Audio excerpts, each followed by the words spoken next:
Welcome to the Samwell B12 experience.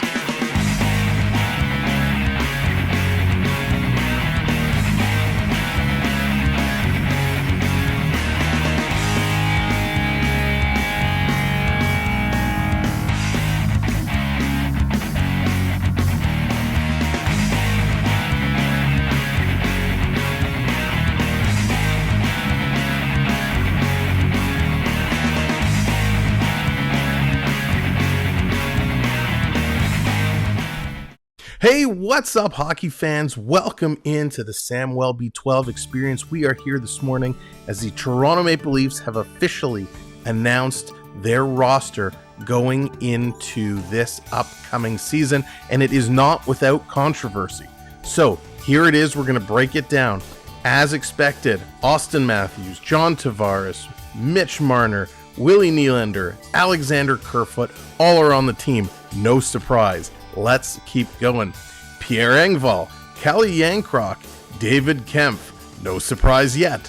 Michael Bunting, we're not shocked. Nick Abe-Kubel, Zach Aston Reese, who gets the signing coming out of the professional tryout, no surprise there with the forwards. However, the very last forward spot we're going to hold off because that's where the controversy comes in.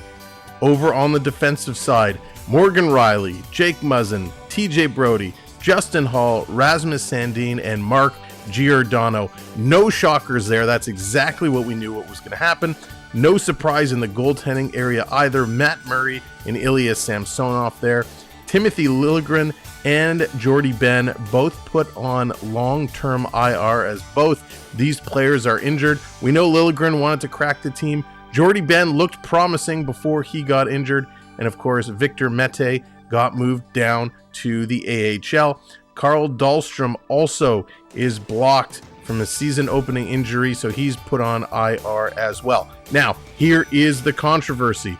That last spot, the last forward spot, it goes to, that's the drum roll, Denis Malgin. That's right, Malgin gets the last spot over Nick Robertson. This was a shocker. Malgin, who didn't want to play in Toronto previously, comes back from the KHL, comes in. He gets the last roster spot over Nick Robertson. Nick Robertson, who I believe led all the Leafs in scoring through the preseason.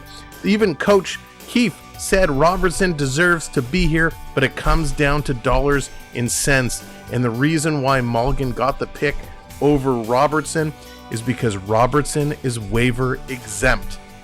So if the team decided to keep Robertson, they would have had to put Malgin on waivers, and no way he would have made it through waivers. He would have been snagged up. So Malgin gets to stay. Robertson gets the short side of the hockey stick because he has a waiver exempt clause, and he can go down with no punishment. So now it gets even more interesting. We know early on in the preseason that captain John Tavares went down with an oblique injury, and he was said to be out for 3 weeks. With the NHL Leaf kicking off tomorrow night against Montreal, the question is, does John Tavares play or does he sit? So the Leafs officially are completely full in cap. They have no cap space whatsoever. They have 50 of 50 contracts pulled up. So here is the deal. If John Tavares cannot go tomorrow night in the NHL kickoff versus Montreal, the Leafs will have to play short, one man down. They then, however, for Game 2, coming up Thursday against the Washington Capitals, will be able to call up one player on an emergency roster basis. And we have to believe that one player would be Nick Robertson. So if Tavares is a go in the opener, then the roster is set. Nothing you could do. Robertson is going to be stuck in the Marlies bearing a move. If Tavares cannot go, Leafs play one skater short in the opener, and then Game 2 get to call up that one extra player, which could be the break Robertson needs. Now, no surprise, it also came out that the Leafs are looking to move Wayne Simmons. They put Simmons and Clifford both down, both cleared waivers, both are registered with the Marlies. They want to make a move and get Simmons somewhere he's going to play. So what is this all going to mean? What is it going to shake out to be? What is Nick Robertson's future with the Maple Leafs? We'll have to wait and see. You know he cannot be happy. He wants to play here. He deserves a shot. So many injuries hasn't been able to get through until this year. An amazing camp he had. So will Nick Robertson see time with the club? We'll have to wait and see. What moves could the Leafs make to free up some space to bring Robertson up?